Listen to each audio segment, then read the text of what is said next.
Hello everyone, welcome back to my YouTube channel. इस video में देखेंगे ज्ञान बिंदु जीएस एकेडमी का बिहार द्रोह का प्रैक्टिस सेट नंबर 21 वॉल्यूम 2 का यह फर्स्ट प्रैक्टिस सेट है। वॉल्यूम 1 को हमने कंप्लीट कर लिया है। 1 से लेकर के 20 तक आप लोग को प्लेलिस्ट में क्रमबद्ध तरीके से मिल जाएंगे। तो चलिए फिलहाल इसे स्टार्ट करते हैं बिल्कुल सटीक आंसर के साथ। फर्स्ट नंबर क्वेश्चन देखते हैं। निम्न में से किस विधेयक को संसद में प्रस्तुत करने के पहले राष्ट्रपति की पूर्वानुमति की आवश्यकता होती है? राष्ट्रपति की पूर्वानुमति की आवश्यकता होती है। धन विधेयक, किसी नए राज्य का निर्माण या वर्तमान राज्य के क्षेत्र, सीमा या नाम में परिवर्तन करने वाले विधेयक। जी बिल्कुल, यह भी होगा। भूमि अधिग्रहण से संबंधित विधेयक, कराधान से संबंधित विधेयक जिससे राज्य का हित प्रभावित होता हो। इसका right answer option number D उपरोक्त सभी हो जाएगा। यह सभी विधेयक को संसद में प्रस्तुत करने से पहले राष्ट्रपति की पूर्वानुमति की आवश्यकता पड़ती है। लेकिन दो विधेयक को ध्यान रखिएगा। एक है संविधान संशोधन और दूसरा है साधारण विधेयक। इसको लाने के लिए पूर्वानुमति की आवश्यकता नहीं होती है। कौन कौन सा? साधारण विधेयक और संविधान संशोधन। इसे संसद में प्रस्तुत करने से पूर्व राष्ट्रपति की पूर्वानुमति की आवश्यकता नहीं होती है। Question number 2। वर्ष 1800 में स्थापित फोर्ट विलियम कॉलेज की स्थापना का संबंध निम्नलिखित में से किससे था? वर्ष 1800 में स्थापित फोर्ट विलियम कॉलेज की स्थापना का संबंध निम्नलिखित में से किससे था? स्थापना किसने किया था? लॉर्ड वेलेस्ली ने, कलकत्ता में 1800 में। इसका राइट आंसर हो जाएगा प्रशासन में नए अधिकारियों के प्रशिक्षण से। ऑप्शन नंबर ए बिल्कुल राइट आंसर होगा, प्रशासन में नए अधिकारियों के प्रशिक्षण से। Question number 3। किस मुगल बादशाह के विरुद्ध जौनपुर से फतवा जारी हुआ था? किस मुगल बादशाह के विरुद्ध जौनपुर से फतवा जारी हुआ था? तो फतवा जारी हुआ था अकबर। किसने जारी किया था? तो मुल्ला यजदी ने फतवा जारी किया था। कहाँ से? जौनपुर से। Question number 4। अस्थायी बंदोबस्त लागू होने के बाद किसानों की दयनीय दशा पर किसने कहा कि सारा बंगाल एक जंगल में बदल गया है जिसमें केवल वनचर रहते हैं? अस्थायी बंदोबस्त लागू होने के बाद किसानों की दयनीय दशा पर किसने कहा कि सारा बंगाल एक जंगल में बदल गया है जिसमें केवल वनचर रहते हैं? यह कहा था लॉर्ड कॉर्नवालिस ने। और अस्थायी बंदोबस्त लाया कब गया था? 1793 में लॉर्ड कॉर्नवालिस के द्वारा कहाँ लागू किया गया था? तो बंगाल बिहार उड़ीसा वाले क्षेत्र में कुल भूभाग के 19% पे इसे लागू किया गया था। क्वेश्चन नंबर है 5। हिमालय पर्वत श्रृंखला की किन दो श्रेणियों के बीच सिंधु नदी अपवाहित होती है? लद्दाख और जास्कर। Option number B. और सिंधु नदी कहाँ से निकलती है? तो मानसरोवर के सिंधी खंभा से। भारतीय राष्ट्रीय कांग्रेस को किसने भीख मांगने वाली संस्था कहा था? भीख मांगने वाली संस्था जो कहा था, बाल गंगाधर तिलक ने भी कहा था और अरविंद घोष ने भी कहा था। इसका जो राइट आंसर होना चाहिए ऑप्शन नंबर बी और सी दोनों, अरविंद घोष, बाल गंगाधर तिलक। नेक्स्ट क्वेश्चन है, काकतीय वंश का संस्थापक कौन था? काकतीय वंश का संस्थापक कौन था? बीटा प्रथम। जनगणना 2011 के अनुसार घनत्व के आधार पर बढ़ते हुए क्रम में राज्यों को व्यवस्थित करें। जनगणना 2011 के अनुसार घनत्व के आधार पर बढ़ते हुए क्रम में राज्यों को व्यवस्थित करें। देखिए, पहले आएगा अरुणाचल प्रदेश। अरुणाचल प्रदेश का जो जनघनत्व है ये सबसे कम है ऑप्शन के अकॉर्डिंग। उसके बाद आ जाएगा आपका मिजोरम, 52 है जनघनत्व। नागालैंड का 119 है। पहले मैं आप लोग को जनघनत्व बताती हूँ। नागालैंड का 119, सिक्किम का 86-87 और अरुणाचल प्रदेश का जो है 17 है। अब बताइए, अब इसका राइट आंसर क्या हो जाएगा? अरुणाचल प्रदेश का जनघनत्व 17, तो 2, उसके बाद आएगा 1 मिजोरम के बाद सिक्किम के बाद Nagaland. 2, 1, 3, 4 option number C. Question number 9। निम्नलिखित में से कौन सा कथन गलत दिया गया है? निम्नलिखित में से कौन सा कथन गलत दिया गया है? पर्दा प्रथा एवं वेश्यावृत्ति सैंधव सभ्यता में प्रचलित थी। पर्दा प्रथा एवं वेश्यावृत्ति सैंधव सभ्यता में प्रचलित थी। जी बिल्कुल, सैंधववासी सूती एवं ऊनी वस्त्रों का प्रयोग करते थे। हाँ, सूती एवं ऊनी वस्त्रों का प्रयोग करते थे। नेक्स्ट है, सिंधु सभ्यता की प्रमुख फसल धान थी। सिंधु सभ्यता की प्रमुख फसल धान नहीं थी, जौ और गेहूं थी, ना कि धान थी। ऑप्शन नंबर सी जो है गलत दिया गया है। नेक्स्ट है, लेखन कला की उचित प्रणाली विकसित करने वाली पहली सभ्यता सुमेरियन की सभ्यता थी। जी हाँ, लेखन कला की उचित प्रणाली विकसित करने वाली पहली सभ्यता सुमेरियन की सभ्यता थी। सभी राज्यों के लिए उच्च न्यायालय की व्यवस्था होगी, संविधान के किस अनुच्छेद में वर्णित है? सभी राज्यों के लिए उच्च न्यायालय की व्यवस्था होगी, संविधान के किस अनुच्छेद में वर्णित है? अनुच्छेद 214 में। अनुच्छेद 214 में, option number B. Next question है, और गठन 216, गठन का जो प्रावधान किया गया है उच्च न्यायालय का गठन का प्रावधान अनुच्छेद 216 में। नेक्स्ट है, निम्नलिखित में से कौन सा कथन गलत है? कौन सा कथन गलत है? 3 प्रधानमंत्रियों की मृत्यु उनकी पदावधि के दौरान हो गई थी। जी बिल्कुल, 3 प्रधानमंत्री कौन कौन थे? तो पहले प्रधानमंत्री पंडित जवाहरलाल नेहरू, दूसरे लाल बहादुर शास्त्री और तीसरे इंदिरा गांधी। इनकी मृत्यु पद पर रहते हुए हो गई थी, सही है। मोरारजी देसाई सबसे अधिक उम्र के प्रधानमंत्री बने थे। जी हाँ, सबसे अधिक उम्र के प्रधानमंत्री बने थे मोरारजी देसाई। और सबसे कम उम्र के कौन बने थे बताइएगा? सबसे कम उम्र के राजीव गांधी। नेक्स्ट है, कैबिनेट मंत्रियों में सबसे बड़ा कार्यकाल जगजीवन राम का रहा। जी सही है, 30 वर्ष से अधिक तक रहा था। मंत्रिमंडल सचिवालय का प्रशासनिक प्रमुख प्रधानमंत्री होता है। मंत्रिमंडल सचिवालय का प्रशासनिक प्रमुख प्रधानमंत्री नहीं होता है, यह होता है कैबिनेट सचिव। कैबिनेट सचिव होता है। इसका राइट आंसर हो जाएगा ऑप्शन नंबर डी। थोड़ा आराम से ही चलेंगे, धीरे चलेंगे तो क्वेश्चन समझ में आ पाएगी आप लोग को। निम्नलिखित में से किसने सिविल सेवा परीक्षाओं में प्रवेश की अधिकतम आयु सीमा 21 से घटाकर 19 वर्ष कर दी? 21 वर्ष से घटाकर के 19 वर्ष किसने कर दी थी? तो लॉर्ड लिटन ने। ऑप्शन नंबर ए। 1877 ईस्वी में 1877 ईस्वी में इसी केस में पहली बार दिल्ली दरबार लगा था। पता होगा, दिल्ली दरबार उपाधि देना प्रारंभ इसी के समय हुआ था। 1878 में वर्नाक्यूलर प्रेस एक्ट को क्या किया था? लाया था। वर्नाक्यूलर प्रेस एक्ट को 1878 में प्रारंभ किया था लॉर्ड लिटन ने ही। हालांकि इसे समाप्त 1882 ईस्वी में लॉर्ड रिपन ने किया था। यहाँ पे क्वेश्चन 21 से घटाकर 19 वर्ष कर दिया था लॉर्ड लिटन ने। फिर 19 वर्ष से बढ़ाकर 19 वर्ष से बढ़ाकर 21 वर्ष किसने किया? तो यह किया था लॉर्ड रिपन ने, जिसे स्थानीय स्वशासन का जनक कहा जाता है। प्रथम कारखाना अधिनियम रिपन के समय में ही आया था। इसका राइट आंसर ऑप्शन नंबर ए हो जाएगा। नेक्स्ट क्वेश्चन है, निकोले डी कांटी निम्नलिखित में से किस शासक के समय विजयनगर आया था? निकोले डी कांटी इटली का रहने वाला था। देवराय प्रथम के समय में आया था। देवराय द्वितीय के दरबार में कौन आया था? तो यह हो जाएगा अब्दुल रज्जाक। अब्दुल रज्जाक कहाँ का रहने वाला था? फारस का। फारस का। पुस्तक का क्या नाम है? मतला ए साहिन। मतला ए साहिन, जिसे विजयनगर साम्राज्य के हमें लोग को जानकारी प्राप्त होती है। अच्युत देवराय के समय में नूनी जाया था। नूनी जाया था कहाँ का रहने वाला था? पुर्तगाल का रहने वाला था। कृष्ण देवराय के समय कौन आया था? कृष्ण देवराय के समय डोमिगो पायस। डोमिगो पायस और बारबोसा भारत आया था। यह भी कहाँ का था? तो पुर्तगाल का रहने वाला था। विजयनगर साम्राज्य स्थापना कब हुआ था? 1336 ईस्वी में। किसके समय? मोहम्मद बिन तुगलक के समय। राजधानी कहाँ थी? तो हम्पी। किस नदी के किनारे? तुंगभद्रा नदी के किनारे। तुंगभद्रा किसकी सहायक नदी है? कृष्णा नदी की सहायक नदी है। विजयनगर की स्थापना किसने किया था? तो हरिहर एवं बुक्का ने। हरिहर एवं बुक्का ने। इसी के साथ ही ध्यान रखिएगा, विजयनगर तो हो गया। बहमनी साम्राज्य। बहमनी साम्राज्य की स्थापना 1347 ईस्वी में किसने? हसन गंगू ने किया था। नेक्स्ट क्वेश्चन चलते हैं, क्वेश्चन नंबर 14। और ये भी ध्यान रखिएगा, विजयनगर साम्राज्य पर टोटल 4 वंशों ने शासन किया था। जिस तरह से गुलाम वंश, खिलजी वंश, तुगलक वंश, सैयद वंश और लोधी वंश मिलकर के 5 वंशों ने मिलकर के दिल्ली सल्तनत को संभाला था, उसी तरह से 4 वंशों ने विजयनगर साम्राज्य पर क्या किया था? शासन किया था। कौन कौन सा वंश था? तो संगम, उसके बाद सालू, सालू के बाद तुलुव, तुलुव के बाद अराविडू। संगम वंश ने सर्वाधिक शासन किया था। नेक्स्ट क्वेश्चन चलते हैं, क्वेश्चन नंबर 14। नीचे दिए गए घटना तथा उसके तिथि का सही मिलान करें।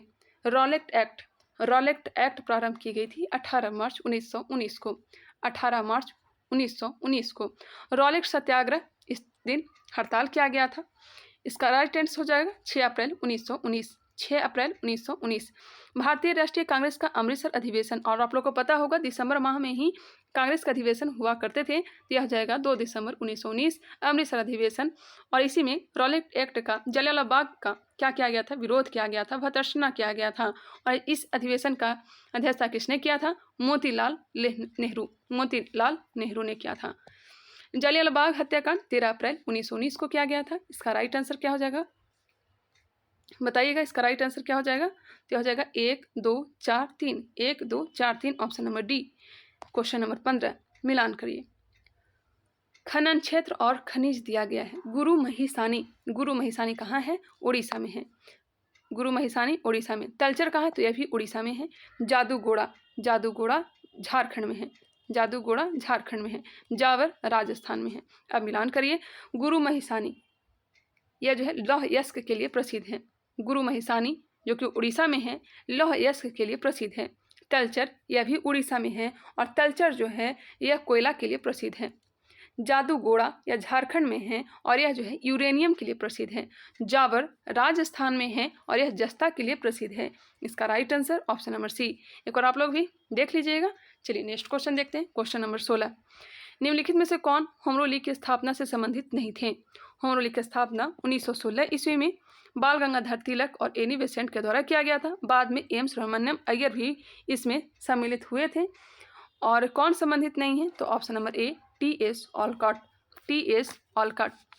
क्वेश्चन नंबर 17, भारतीय उच्चायुक्त के पद का किस अधिनियम से सृजन हुआ। भारतीय उच्चायुक्त के पद का किस अधिनियम से सृजन किया गया था, तो भारत सरकार अधिनियम 1919 के द्वारा, ऑप्शन नंबर बी। पहली बार महिलाओं को निर्वाचन देने का अधिकार 1919 के अधिनियम के द्वारा किया गया था। हालांकि भारत सरकार अधिनियम 1919 जो है 1921 में लागू किया गया था। 1921 ईस्वी में लोक लेखा समिति की स्थापना की गई थी। इसी के द्वारा लोक सेवा आयोग की भी स्थापना 1926 में की गई थी। क्वेश्चन नंबर 18, कौन सी विद्युत चुंबकीय तरंग नहीं है। कौन सी विद्युत चुंबकीय तरंग नहीं है। रेडियो, अवरक्त, परावैंगनी, यह सब विद्युत चुंबकीय तरंग है, जबकि ध्वनि जो है विद्युत चुंबकीय तरंग नहीं है। Option number C. द्विपक्षीय अभ्यास उदार शक्ति भारत और किस देश के बीच आयोजित किया जा रहा है। उदार शक्ति भारत और मलेशिया के बीच, option number D. Malayalam cinema की किस एक्ट्रेस की 120वीं जयंती पर गूगल ने डूडल के माध्यम से श्रद्धांजलि दी। गूगल ने डूडल के माध्यम से श्रद्धांजलि किसे दी, बताइएगा, किसको दी है। ऑप्शन क्या हो जाएगा, पी के रोजी, ऑप्शन डी।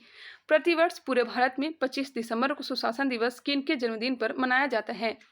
25 दिसंबर को सुशासन दिवस किनके जन्मदिन पर मनाया जाता है, तो Atal Bihari Vajpayee, option number D. इनका जन्म कब हुआ था, ये भी ध्यान रखिएगा। 25 दिसंबर 1924 को मध्य प्रदेश में इनका जन्म हुआ था और इनका निधन 16 अगस्त 15 अगस्त के एक दिन बाद ही 16 अगस्त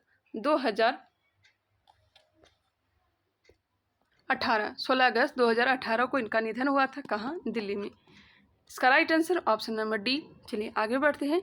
भारत का पहला 3X प्लेटफॉर्म पवन टरबाइन जनरेटर रिन्यू पावर द्वारा किस राज्य में स्थापित किया गया है। भारत का पहला 3X प्लेटफॉर्म पवन टरबाइन जनरेटर रिन्यू पावर द्वारा किस राज्य में स्थापित किया गया है। ऑप्शन हो जाएगा डी, कर्नाटक। प्रकृति में नहीं पाया जाने वाला कच्चा माल है। प्रकृति में नहीं पाया जाने वाला कच्चा माल जल, पेट्रोल, कार्बन डाइऑक्साइड, ऑप्शन हो जाएगा सी, विनाइल क्लोराइड। प्रकृति में नहीं पाया जाने वाला कच्चा माल कौन सा है, तो विनाइल क्लोराइड है। बेराइट है BaSO4। बेराइट है BaSO4। बेराइट क्या है, तो BaSO4। नेक्स्ट है, नायदुम्मा पुरस्कार के प्रयोजक हैं। नायदुम्मा पुरस्कार के प्रायोजक कौन हैं, तो हो जाएंगे Bharat Japan friendship association. Bharat Japan friendship association. शुरुआत कब किया गया था नायदुम्मा पुरस्कार, 1986 में। 1986 में। जितना भी सर के द्वारा बताया जा रहा है मैं आप लोगों को बताते चल रही हूँ। निम्न में से कौन सा सदा उस वस्तु की छोटी छवि बनाएगा जो उसके सामने रखी जाए। निम्न में से कौन सा सदा उस वस्तु की छोटी छवि बनाएगा जो उसके सामने रखी जाए। छोटी छवि उत्तल दर्पण। नेक्स्ट क्वेश्चन है क्वेश्चन नंबर 27। इसे आप लोग देख लीजिएगा। 27 का आंसर हो जाएगा option number C. Option number C. 74वें गणतंत्र दिवस परेड में कुल कितनी झांकियों का प्रदर्शन किया गया। 74वें गणतंत्र दिवस परेड में कुल कितनी झांकियों का प्रदर्शन किया गया, तो हो जाएगा 23। पहला स्थान किसको प्राप्त हुआ, तो यह हुआ उत्तराखंड को। निम्न में से कौन तृतीय श्रेणी के उत्तोलक का उदाहरण है। तृतीय श्रेणी के उत्तोलक का उदाहरण नहीं है। नहीं पे ध्यान दीजिएगा। कौन तृतीय श्रेणी के उत्तोलक का उदाहरण नहीं है। चाकू, झाड़ू, बंसी, यह सब तृतीय श्रेणी के उत्तोलक उदाहरण है, जबकि पिलास जो है तृतीय उत्तोलक के उदाहरण नहीं है। पिलास जो है प्रथम श्रेणी के उदाहरण है। प्रथम श्रेणी। एमिनो एसिड के 4 प्रमुख तत्व कौन कौन से हैं? एमिनो एसिड के 4 प्रमुख तत्व कार्बन, बताइएगा आप लोग भी, कार्बन, हाइड्रोजन, ऑक्सीजन और नाइट्रोजन। कार्बन, हाइड्रोजन, ऑक्सीजन और नाइट्रोजन। हाल ही में किस एयरलाइंस ने GMR दिल्ली एयरपोर्ट का safety performer of the year award जीता है? हाल ही में किस एयरलाइंस ने GMR दिल्ली एयरपोर्ट का safety performer of the year award जीता है? स्पाइस जेट ने। ऑप्शन नंबर ए। Question number 32। हाल ही में किस सार्वजनिक क्षेत्र के बैंक ने किसान पुष्पक योजना के तहत गरुड़ एरोस्पेस के साथ भागीदारी की है? गरुड़ एरोस्पेस के साथ भागीदारी किसने की है? तो यूनियन बैंक ऑफ इंडिया ने। Option number B. Hepatitis B निम्नलिखित में से किसके कारण होने वाला संक्रामक रोग है जो यकृत को प्रभावित करता है, जिसे पीलिया भी कहते हैं? यकृत को प्रभावित करता है या वायरस से होने वाला रोग है? ऑप्शन नंबर ए। ब्रांड गार्जियनशिप इंडेक्स 2023 में किस भारतीय को ग्लोबल लेवल पर दूसरी रैंक प्राप्त हुई है? ब्रांड गार्जियनशिप इंडेक्स 2023 में किस भारतीय को ग्लोबल लेवल पर दूसरी रैंक प्राप्त हुई है? क्या प्राप्त हुई है? Mukesh Ambani. Option number B. पुरुषों के विश्व कप खेल में पहली महिला रेफरी कौन बनने वाली है? स्टेफनी फोपाट। ऑप्शन नंबर बी, स्टेफनी फोपाट। Option number B. 35 का आंसर बी हो जाएगा। हाल ही में किस संस्था ने केंद्रीय उत्पाद शुल्क और सेवा कर समझौता आयोग की स्थापना की है? हाल ही में किस संस्था ने केंद्रीय उत्पाद शुल्क और सेवा कर समझौता आयोग की स्थापना की है? Option number B, CBIC। भारत ने किस देश के साथ माइग्रेशन और मोबिलिटी पर संयुक्त घोषणा पत्र पर हस्ताक्षर किए हैं? भारत ने किस देश के साथ माइग्रेशन और मोबिलिटी पर संयुक्त घोषणा पत्र पर हस्ताक्षर किए हैं? तो हो जाएगा Finland. Right to repair portal किस केंद्रीय मंत्री द्वारा लॉन्च किया गया है? पीयूष गोयल के द्वारा। Right to repair portal Piyush Goyal. प्रतिष्ठित डॉक्टर कलाम सेवा पुरस्कार से किसे सम्मानित किया गया है? डॉक्टर कलाम सेवा पुरस्कार से रवि कुमार सागर को। रवि कुमार सागर। किसे भारतीय राष्ट्रीय राजमार्ग प्राधिकरण का नया अध्यक्ष नियुक्त किया गया है? किसे भारतीय राष्ट्रीय राजमार्ग प्राधिकरण का नया अध्यक्ष नियुक्त किया गया है? संतोष कुमार यादव को। संतोष कुमार यादव को। कैलाश पर्वत को हिलाता रावण, आपने सुना होगा कहानी में, कैलाश पर्वत को खुद रावण ने हिला दिया था। इसकी चर्चा जो है, इसकी उत्कृष्ट कृतियों का जो उल्लेखन किया गया है, कहाँ पे मिलता है बताइएगा? कैलाश पर्वत को हिलाता रावण भारतीय मूर्तिकला की उत्कृष्ट कृतियों में से एक है जो यहाँ पाई गई है। कहाँ पाई गई है? एलोरा की गुफाएं। Option number C. अगर कभी दिल्ली घूमना आना हो तो आप लोग कम से कम अक्षरधाम को जरूर घुमा करिएगा। वहाँ बहुत अच्छे ढंग से यह सब के बारे में दर्शाया गया है। एलोरा की गुफा को, पहले के वैदिक ग्रंथ को, पहले के वैदिक मुनि को, यह सब को दर्शाया गया है। जैसे कि हम लोग इतिहास में पढ़ते हैं, आर्यभट्ट ने किसकी खोज की, बराहमिहिर कौन थे, यह सब के बारे में जानकारी आपको अक्षरधाम दिल्ली में मिल जा सकते हैं। इस कारण से अगर दिल्ली कभी आना हो तो अक्षरधाम को जरूर देखा करिएगा। चलिए आगे बढ़ते हैं। सूची 1 को सूची 2 से सही मिलान करें।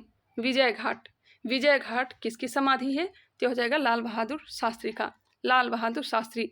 अभय घाट। अभय घाट मोरारजी देसाई। मोरारजी देसाई। चैत्रा भूमि।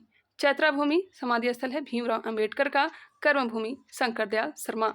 विजय घाट लाल बहादुर शास्त्री, अभय घाट मोरारजी देसाई, चैत्रा भूमि भीमराव अंबेडकर, कर्मभूमि शंकरदयाल शर्मा। ऑप्शन हो जाएगा डी। नेक्स्ट है क्वेश्चन नंबर 43। पर्यावरण विभाग की स्थापना कब हुई? पर्यावरण विभाग की स्थापना कब हुई? यह स्थापना की गई थी 1980 में। 1980 में।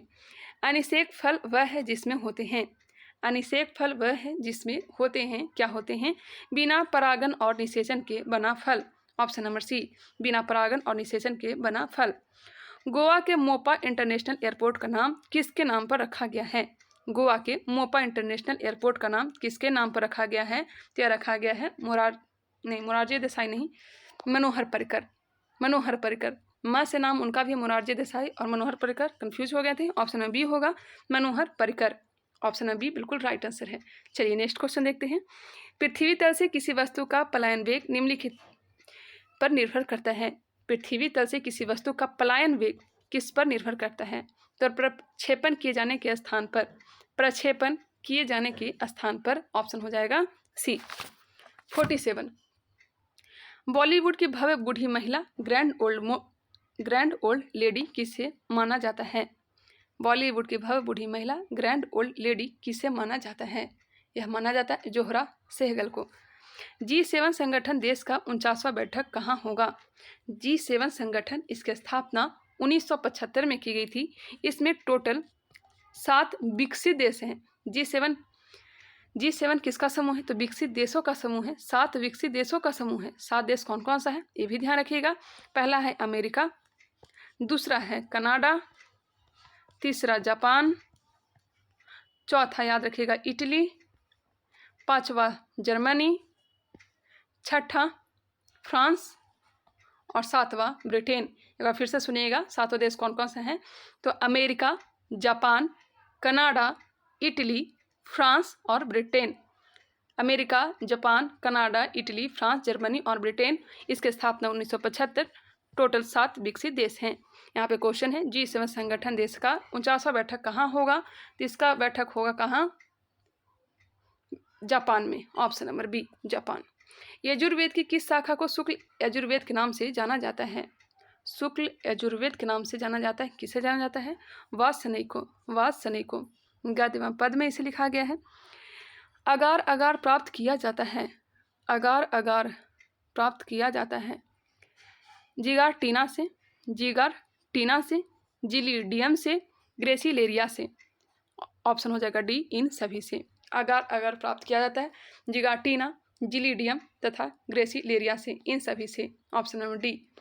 मछली वर्ग की पहचान किस अंग से होती है? थोड़ा लेवल है जो इसमें हाई दिया गया है, इसलिए मैं थोड़ा आराम से चल रही हूँ, आप लोग को अच्छे ढंग से समझ में आ सके।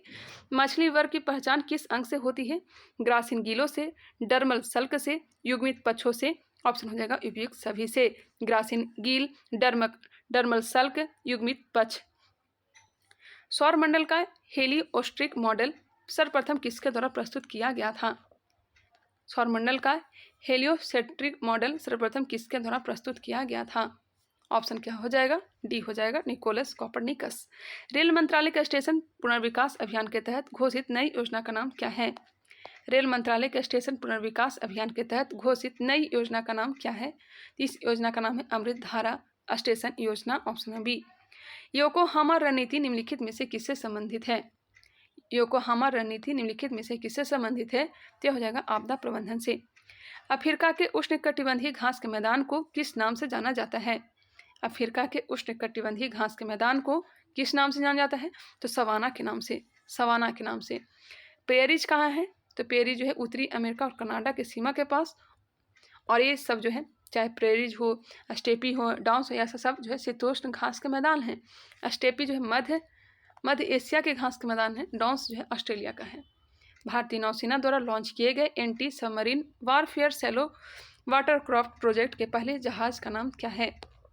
भारतीय नौसेना द्वारा लॉन्च किए गए anti submarine warfare shallow water craft project का पहले जहाज का नाम क्या है? जिसका नाम है INS अर्नाला। चलवासी पशुचरण पद्धति भारत के किन राज्यों में प्रचलित है? चलवासी पशुचरण पद्धति भारत के किन राज्यों में प्रचलित है? राजस्थान। भूकंप की संवेदना ग्रहण करने वाले अंग हैं।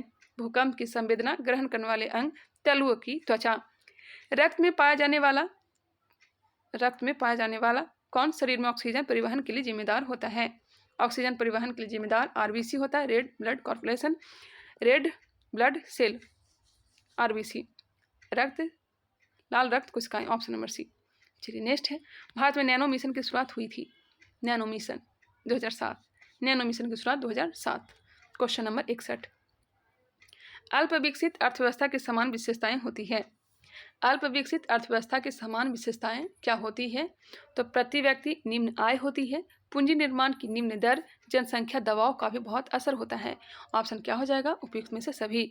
अल्प विकसित अर्थव्यवस्था की समान विशेषता है प्रति व्यक्ति निम्न आय, पूंजी निर्माण की निम्न दर, जनसंख्या दबाव। नेक्स्ट है, अवसादी शैलों के लिए निम्नलिखित में से कौन सा कथन असत्य है? अवसादी शैलों के लिए निम्नलिखित में से कौन सा कथन असत्य दिया गया है, गलत दिया गया है? ये वे शैलें हैं जिनकी संरचना ताप तथा दाब पर निर्भर करती है। जी बिल्कुल, ताप और दाब पर निर्भर करती है। ये शैलें अक्रिस्टलीय होती हैं। हाँ, अक्रिस्टलीय होती है। ये शैलें स्तरों में निक्षेपित होती है। जी बिल्कुल, निक्षेपित होती है स्तरों में। ये शैलें जल में नहीं निर्मित हो सकती है। यह शैलें जल में नहीं निर्मित हो सकती हैं। ऑप्शन नंबर डी जो है गलत दिया गया है, हो सकती है ना कि नहीं हो सकती है। ऑप्शन डी जो है गलत है। किसी अर्थव्यवस्था में क्षेत्रों को सार्वजनिक और निजी में किस आधार पर वर्गीकृत किया जा सकता है? किसी अर्थव्यवस्था में क्षेत्रों को सार्वजनिक और निजी में किस आधार पर वर्गीकृत किया जा सकता है? तो उद्यमों का स्वामित्व के आधार पर, मालिक के आधार पर, ऑप्शन नंबर सी। सार्वजनिक का मालिक सरकार होता है, निजी कोई भी हो सकता है। नेक्स्ट है, निम्नलिखित किस स्थल से 11 समाधानों तथा 8 चूल्हों के अवशेष मिले हैं? मोस्ट इंपॉर्टेंट, 11 समाधान और 8 चूल्हा के अवशेष कहाँ से प्राप्त हुए हैं? यह प्राप्त हुए हैं सराय नाहर से, सराय नाहर राय से। यह कहाँ है? सराय नाहर, यह हो जाएगा उत्तर प्रदेश, हाँ उत्तर प्रदेश, यूपी में। नेक्स्ट है, औषधिजनक पादपीय अंगों का अध्ययन कहा जाता है? औषधिजनक पादपीय अंगों का अध्ययन कहा जाता है, क्या कहा जाता है? फार्मिकोलॉजी, फार्मिकोलॉजी। गैर निष्पादनीय परिसंपत्तियां से संबंधित निम्न में से कौन सा कथन सत्य है? गैर निष्पादनीय परिसंपत्तियों से संबंधित निम्न में से कौन सा कथन सही दिया गया है? ऑप्शन हो जाएगा डी, 1 और 2 दोनों। चलिए देख लेते हैं। किसी वित्तीय वर्ष में ब्याज का भुगतान 365 दिन से अधिक रोका जाए। किसी वित्तीय वर्ष में मूलभूत का भुगतान 180 दिन से अधिक रोका जाए। देख लीजिएगा। इकोनॉमिक्स से क्वेश्चन दिया गया, चाहे तो मुझे इकोनॉमिक्स समझ में आता नहीं, इसका राइट आंसर हो जाएगा option number D. Question number है 67। निम्नलिखित में से कौन सा विषय पंचायती राज संस्थाओं की शक्तियों के अंतर्गत नहीं आता है? इकोनॉमिक्स को मैं तो सिर्फ रट लेती हूँ, बाकी तो मुझे समझ में उतना आता नहीं है, दिमाग से निकल जाता है। निम्नलिखित में से कौन सा विषय पंचायती राज संस्थाओं की शक्तियों के अंतर्गत नहीं आता है? नहीं आता है न्यायिक पुनर्विवेचन, न्यायिक पुनर्विवेचन। यह आएगा सुप्रीम कोर्ट, हाई कोर्ट के अंतर्गत। बाकी सब भूमि सुधारों का क्रियान्वयन, निर्धनता निवारण कार्यक्रमों का क्रियान्वयन, ग्रामीण विद्युतीकरण, यह सब किसके अंतर्गत आता है? तो पंचायती राज संस्थाओं की शक्तियों के अंतर्गत आता है। Question number 68। स्वराज आम जनता के लिए होना चाहिए, केवल खास वर्गों के लिए नहीं, यह कथन किसका है? स्वराज जो है आम जनता के लिए होना चाहिए, केवल खास वर्गों के लिए नहीं, यह कथन किसका है? तो यह हो जाएगा सी राजगोपालाचारी का, ऑप्शन नंबर बी, सी राजगोपालाचारी का। स्वराज शब्द का प्रथम बार प्रयोग दयानंद सरस्वती और किस अधिवेशन में प्रयोग किया गया था? तो 1906 के कलकत्ता अधिवेशन, अध्यक्षता दादा भाई नौरोजी ने किया था। और मोतीलाल नेहरू ने अमृतसर अधिवेशन 1919,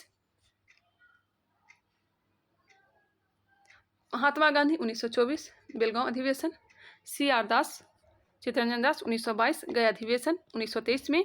स्वराज पार्टी की स्थापना मोतीलाल नेहरू और स्वराज दास ने मिलकर के किया था। भारत और बांग्लादेश के मध्य स्थित मैत्री सेतु का निर्माण किस नदी पर किया गया है? मैत्री सेतु का निर्माण किस नदी पर? फेनी नदी, फेनी नदी। कौन सी नदी? फेनी नदी। राष्ट्रीय आय से संबंधित हिंदू वृद्धि दर की अवधारणा किसने प्रस्तुत किया? हिंदू वृद्धि दर की अवधारणा, राष्ट्रीय आय से संबंधित जो है इसकी अवधारणा प्रस्तुत किया था प्रोफेसर राजकृष्णा ने। ऑप्शन नंबर बी, एक बार मैं चेक कर लूँ, हाँ ऑप्शन नंबर बी ही इसका राइट आंसर होगा, प्रोफेसर राजकृष्णा। निम्नलिखित में से किसके संश्लेषण के लिए कोलेस्ट्रॉल आवश्यक होती है? निम्नलिखित में से किसके संश्लेषण के लिए कोलेस्ट्रॉल आवश्यकता होती है? ऑप्शन हो जाएगा एस्ट्राडियोल, एस्ट्राडियोल, एस्ट्राडियोल के संश्लेषण के लिए कोलेस्ट्रॉल की आवश्यकता होती है। निम्नलिखित में से किस देश से विषुवत रेखा नहीं गुजरती है? किस देश से विषुवत रेखा नहीं गुजरती है? विषुवत रेखा, भूमध्य रेखा, Ecuador, Colombia, Brazil, Sao Principe, Gabon, Congo, Congo गणराज्य, Uganda, Kenya, Somalia, Maldives, Indonesia, Kiribati. याद रखिएगा, मैं इसी तरह से रट ली हूँ, एक बार फिर से सुनिएगा आप लोग भी। Ecuador, Colombia, Brazil, Sao Principe, Gabon, Congo, Congo गणराज्य, Uganda, Kenya, Somalia, Maldives, Indonesia, Kiribati. इन्हीं देशों से होकर के भूमध्य रेखा कहें या फिर विषुवत रेखा कहें, यह गुजरती है। ऑप्शन तो मिल ही गया होगा, अर्जेंटीना, अर्जेंटीना से होकर के विषुवत रेखा नहीं गुजरती है। Chile, Argentina, Paraguay, Brazil, Chile, Argentina, Paraguay, Brazil, Namibia, Botswana, दक्षिण Africa, Mozambique, Madagascar, Australia. Chile, Argentina, Paraguay, Brazil, Namibia, Botswana, दक्षिण अफ्रीका, मोजाम्बिक, मेडागास्कर, ऑस्ट्रेलिया। इन 10 देशों से होकर के कौन सी रेखा गुजरती है? क्या गुजरती है? मकर रेखा, मकर रेखा। चलिए नेक्स्ट क्वेश्चन देखते हैं। भारत में कृषि उत्पादों से संबंधित बाजार का विनिमय कौन करता है? भारत में कृषि उत्पादों से संबंधित बाजार का विनिमय कौन करता है? 73, इसका आंसर हो जाएगा ऑप्शन नंबर सी, कृषि उत्पाद बाजार समिति अधिनियम, कृषि उत्पाद बाजार समिति अधिनियम, option number C. Next question है, निम्नलिखित में से किसमें उच्चतम न्यायालय के न्यायाधीशों को नियुक्ति में कार्यपालिका, विधायिका एवं मुख्य न्यायाधीश की भागीदारी की अनुशंसा की गई है। यह मोस्ट इंपॉर्टेंट है, सर ने बताया इसे याद कर लेने के लिए। निम्नलिखित में से किसमें उच्चतम न्यायालय के न्यायाधीशों को नियुक्ति में कार्यपालिका, विधायिका एवं मुख्य न्यायाधीश की भागीदारी की अनुशंसा की गई है? इसका राइट आंसर हो जाएगा ऑप्शन नंबर बी, द्वितीय प्रशासनिक सुधार आयोग। द्वितीय प्रशासनिक सुधार आयोग गठन कब किया गया था? 2005 में। और प्रथम अध्यक्ष जो बनाया गया था वीरप्पा मोइली को। वीरप्पा मोइली को। चलिए नेक्स्ट क्वेश्चन देखते हैं, क्वेश्चन नंबर 75। मुस्लिम लीग द्वारा किस वर्ष पाकिस्तान की स्थापना की मांग करने वाला प्रस्ताव पारित किया गया? प्रस्ताव पारित किया गया। सबसे पहले इकबाल ने कहा था कि मुस्लिमों के लिए एक अलग देश होना चाहिए। किसने कहा था सबसे पहले? इकबाल ने, मोहम्मद इकबाल ने, जिसने कहा गाया था सारे जहां से अच्छा हिंदोस्तां हमारा। मोहम्मद इकबाल का ही गाया गया है। और मुस्लिम लीग ने पहली बार पाकिस्तान की मांग की थी किस अधिवेशन में? तो 1940 के अधिवेशन में। अधिवेशन कहाँ हुआ था? तो यह हुआ था लाहौर में। लाहौर में ही हुआ था। और इस अधिवेशन की अध्यक्षता किसने किया था? मोहम्मद अली जिन्ना ने। मोहम्मद अली जिन्ना ने। प्रत्यक्ष कार्यवाही दिवस कब मनाया गया था? 16 अगस्त। प्रत्यक्ष कार्यवाही दिवस, हाँ, 16 अगस्त 1946 को। मुक्ति दिवस कब मनाया था मुस्लिम लीगों ने? आपने कमेंट कर बताइएगा। आप लोग कमेंट करके बताइएगा मुस्लिमों ने मुक्ति दिवस कब मनाया था। नेक्स्ट क्वेश्चन है, लाली वन्यजीव अभ्यारण्य किस राज्य में स्थित है? लाली वन्यजीव अभ्यारण्य किस राज्य में स्थित है? यह है अरुणाचल प्रदेश। वह व्यक्ति कौन है जो राज्यसभा का सदस्य होते हुए राज्यसभा तथा लोकसभा दोनों में बोल सकता है? वह व्यक्ति कौन है जो राज्यसभा का सदस्य होते हुए राज्यसभा तथा लोकसभा दोनों में बोल सकता है? तो वे मंत्री जो राज्यसभा का सदस्य हैं। भारतीय संविधान के किस संशोधन अधिनियम के तहत उच्च न्यायालय के न्यायाधीशों की सेवानिवृत्ति की आयु 60 वर्ष से बढ़ाकर 62 वर्ष कर दी गई है? मूल संविधान में हाई कोर्ट के न्यायाधीश की जो सेवानिवृत्ति की जो उम्र निर्धारित की गई थी, मैक्सिमम उम्र निर्धारित की गई थी 60 वर्ष, 62 वर्ष किया गया था 15वां संविधान संशोधन के द्वारा। ऑप्शन नंबर हो जाएगा सी, 15वां संविधान संशोधन के द्वारा। और सुप्रीम कोर्ट के न्यायाधीश की मैक्सिमम उम्र कितनी है? तो 65 वर्ष है। 65 वर्ष है। भारतीय राष्ट्रीय कांग्रेस के जिस अधिवेशन में वंदे मातरम को पहली बार गाया गया था उसकी अध्यक्षता किसने की थी? राष्ट्रीय गीत वंदे मातरम है, कब गाया गया था? वंदे मातरम बंकिम चंद्र चटर्जी ने इसकी रचना की थी आनंद मठ में, और पहली बार गाया गया था 1896 में। और इस अधिवेशन की अध्यक्षता रहीमतुल्लाह सयानी ने किया था। रहीमतुल्लाह सयानी ने किया था। ऑप्शन नंबर बी इसका राइट आंसर हो जाएगा। जन गण मन जो कि राष्ट्रीय गान है, किसके द्वारा गाया गया था? रचित किसके द्वारा है? तो रविन्द्रनाथ टैगोर के द्वारा। कब गाया गया था? 1911 में। कहाँ? कलकत्ता अधिवेशन में। और इस अधिवेशन की अध्यक्षता वीसन नारायण धर ने किया था। पंडित वीसन नारायण धर ने किया था। क्वेश्चन नंबर है 80। हाउ डेमोक्रेसी डाई नामक पुस्तक जो दुनिया में वर्तमान लोकतंत्र की स्थिति प्रस्तुत करती है का लेखक कौन है? हाउ डेमोक्रेसी डाई नामक पुस्तक जो दुनिया में वर्तमान लोकतंत्र की स्थिति प्रस्तुत करती है कि लेखक कौन है? तो इसके लेखक है स्टीवन लेवी-टस्की। फॉलबैक शब्द निम्न से किस खेल से संबंधित है?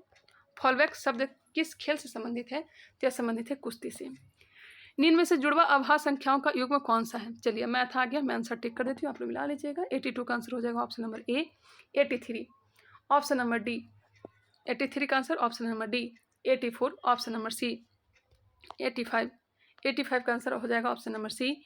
86 ऑप्शन नंबर सी। चलिए आगे बढ़ते हैं, 87 को भी देख लेते हैं। निम्नलिखित घटनाओं को उनके प्रारंभ के कालानुक्रम में व्यवस्थित करें और नीचे दिए गए कोटों में सही उत्तर को चुनिए। बिल्कुल इजी क्वेश्चन है। वन्य जीव संरक्षण अधिनियम 1972 में लाया गया था। 1972 में लाया गया था। जैव विविधता अधिनियम जो लाया गया था, यह लाया गया था 2002 में। हाँ, 2002 में। प्रोजेक्ट टाइगर जो लाया गया था 1 वर्ष बाद ही। वन्य जीव संरक्षण अधिनियम के 1 वर्ष बाद 1973, 1 अप्रैल 1973 को लाया गया था। प्रोजेक्ट हाथी 1992। फिर से सुनिएगा, वन्य जीव संरक्षण अधिनियम 1972, जैव विविधता अधिनियम 2002, प्रोजेक्ट टाइगर 1973, प्रोजेक्ट हाथी 1992। इसका राइट आंसर होगा ऑप्शन बी। मिला लीजिएगा आप लोग भी। दक्षिण का नीरो किसको कहा जाता है? देखिए इसका जो आंसर है गलत दिया गया है। आप लोग अगर नहीं हो तो सर का लाइव क्लास देखा करें। ऑप्शन में मतलब PDF में जो है आंसर कुछ ना कुछ गलत दिया हुआ रहता है। दक्षिण का नीरो जो कहा जाता है या फिर दक्कन का नीरो कहा जाता है हुमायूं शाह को। हुमायूं शाह को कहा जाता है, जो कि बहमनी साम्राज्य के क्या थे? शासक थे। नेक्स्ट है गांधी जी की आत्मकथा the story of my experiment with truth मूल रूप से गुजराती में लिखी गई थी। The story of my experiment with truth किसकी पुस्तक है? तो गांधी जी की आत्मकथा है। इसकी यह जो है गुजराती में लिखी गई थी। इसका अंग्रेजी में अनुवाद किसने किया था? अंग्रेजी में अनुवाद किसने किया था माई एक्सपेरिमेंट विथ ट्रूथ का? तो यह किया था महादेव देसाई ने। यह कौन थे? तो महात्मा गांधी के यह निजी सचिव थे, निजी सचिव रह चुके थे। निम्नलिखित में कौन सा युग सही सुमेलित नहीं है? नागालैंड। नागालैंड का गठन 1963 में किया गया था। गोवा का गठन 1987 में किया गया था। सिक्किम का गठन 1975 में किया गया था, न कि 1974 में किया गया था। और यह जो है 22वां राज्य बना था। 22वां राज्य बना था कौन से संविधान संशोधन के द्वारा? तो 36वां संविधान संशोधन के द्वारा। 36वां संविधान संशोधन के द्वारा। मिजोरम का गठन 1987। एक बार फिर से याद करेंगे। नागालैंड 1963 में, गोवा 1987, सिक्किम 1975 और मिजोरम 1987। दिल्ली षड्यंत्र से संबंधित मामले में किसे फांसी नहीं मिली? दिल्ली षड्यंत्र, हार्डिंग द्वितीय पर बम फेंका गया था, उसी को दिल्ली षड्यंत्र के नाम से जाना जाता है।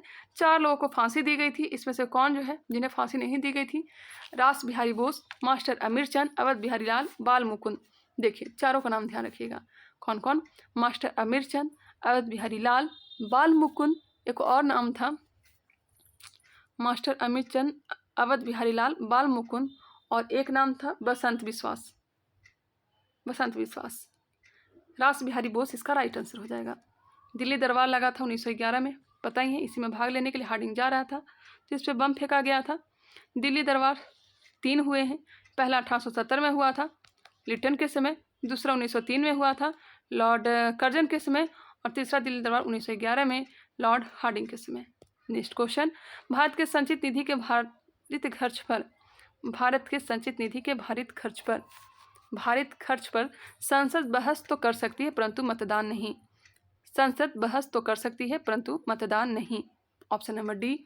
एक रिक्वेस्ट आपसे, अभी तक हमारे चैनल को सब्सक्राइब नहीं किया तो सब्सक्राइब कर लेंगे। साथ ही साथ अगर ये वीडियो पसंद आ रहा होगा आप लोग को तभी आप लोग लाइक करिएगा, अगर नहीं आ रहा तो डिसलाइक भी कर सकते हैं। चलिए आगे बढ़ते हैं, नेक्स्ट क्वेश्चन देखते हैं। एग्जिट पोल कब जारी होता है? एग्जिट पोल देखते होंगे न्यूज में, चुनाव के तुरंत बाद ही एग्जिट पोल जारी कर दिए जाते हैं। Option number B. Uttar Pradesh का सोनभद्र जिला निम्न में से किस राज्य को नहीं स्पर्श करता है? बहुत ही फेमस जिला है जो कि 4 राज्यों से सीमा लगता है इसका। सोनभद्र जिला 4 राज्य कौन कौन से हैं? तो मध्य प्रदेश है, यूपी में तो है ही है, बिहार है, झारखंड है, यूपी, बिहार, झारखंड और छत्तीसगढ़, इन 4 राज्यों से इसकी सीमा लगती है। सोनभद्र ऐसा जिला है जो कि 4 राज्यों से सीमा लगती है। 4 राज्य हैं मध्य प्रदेश, बिहार, झारखंड और छत्तीसगढ़। ऑप्शन क्या हो जाएगा? डी।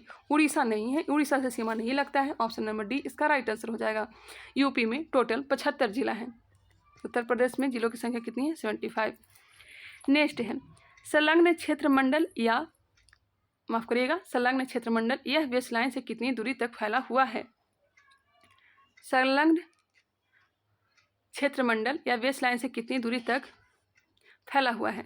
देखिए हमारा जो भारत का जो सीमा है कटा पिटा है, पता ही है, कहीं आगे निकला हुआ है, कहीं पीछे निकला हुआ है, उस तरह से है। तो एक लाइन खींची गई है, एक सीधी सी लाइन खींच दी गई है। इस लाइन से अगर हम 12 समुद्री मील अगर हम जाते हैं, 12 समुद्री मील, उसे हम लोग क्या कहते हैं? प्रादेशिक जल सीमा। प्रादेशिक जल सीमा। उसके बाद अगर हम 24 समुद्री मील जाते हैं, 24 समुद्री मील, इसे हम कहेंगे संलग्न क्षेत्र मंडल। संलग्न क्षेत्र मंडल। अगर हम इस लाइन से 200 समुद्री मील जाते हैं तो इसे हम कहेंगे अनन्य क्षेत्र मंडल। अनन्य क्षेत्र मंडल। क्लियर? यहाँ पे राइट आंसर मिल गया होगा। ऑप्शन नंबर बी 12 समुद्री मील जो है प्रादेशिक जल सीमा है, 24 समुद्री मील संलग्न क्षेत्र मंडल है, 200 समुद्री मील जो है यह अनन्य क्षेत्र मंडल है। क्लियर? नेक्स्ट है नायागढ़ पहाड़ियाँ कहाँ अवस्थित है? नायागढ़ पहाड़ियाँ, नायागढ़ हो या फिर टीकरगढ़ हो या फिर असिया पहाड़ी हो, महेंद्रगढ़ पहाड़ी हो, यह सब कहाँ है? उड़ीसा में। कौन कौन सा पहाड़ी हमने बताया? नायागढ़, टीकरगढ़, असिया, महेंद्रगढ़, यह सब उड़ीसा में है। प्रमुख सांस्कृतिक एवं पर्यटन स्थल धर्मशाला किस घाटी में स्थित है? धर्मशाला कांगड़ा घाटी में, कांगड़ा घाटी में। और जो भी यह सब जो घाटी यहाँ पे दिया गया, चाहे वो कुल्लू घाटी हो, कांगड़ा घाटी हो, स्पीति घाटी हो, लाहौल घाटी, यह चारों के चारों कहाँ स्थित है? हिमाचल प्रदेश में। हिमाचल प्रदेश में। नेक्स्ट क्वेश्चन, बरखान का निर्माण किस प्रक्रम द्वारा किया जाता है? बरखान का निर्माण पवन के द्वारा। विश्व आपदा नियंत्रण दिवस कब मनाया जाता है? देखिए, थोड़ा डिस्कशन मैं करवाऊंगी तो वीडियो तो लंबा बनेगा ही। विश्व आपदा नियंत्रण दिवस कब मनाया जाता है? तो यह मनाया जाता है 13 अक्टूबर को। भारत का प्रथम सुपर कंप्यूटर कौन था? भारत का प्रथम सुपर कंप्यूटर कौन था? परम 8000। आई होप यह वीडियो आप लोगों को पसंद आया होगा। वीडियो थोड़ा लंबा बन ही जाता है डिस्कशन करवाने के बावजूद। चलिए मिलते हैं नेक्स्ट वीडियो में, तब तक के लिए धन्यवाद। अगर यह पसंद जरा सा भी आया होगा तभी लाइक करिएगा। अगर अभी तक हमारे चैनल को सब्सक्राइब नहीं किया तो सब्सक्राइब कर लें, साथ ही साथ बेल आइकन को क्लिक कर लें और इसे शेयर करके मेरी हेल्प कर सकते हैं। मिलते हैं नेक्स्ट वीडियो में, तब तक के लिए फिर से आप लोग को धन्यवाद।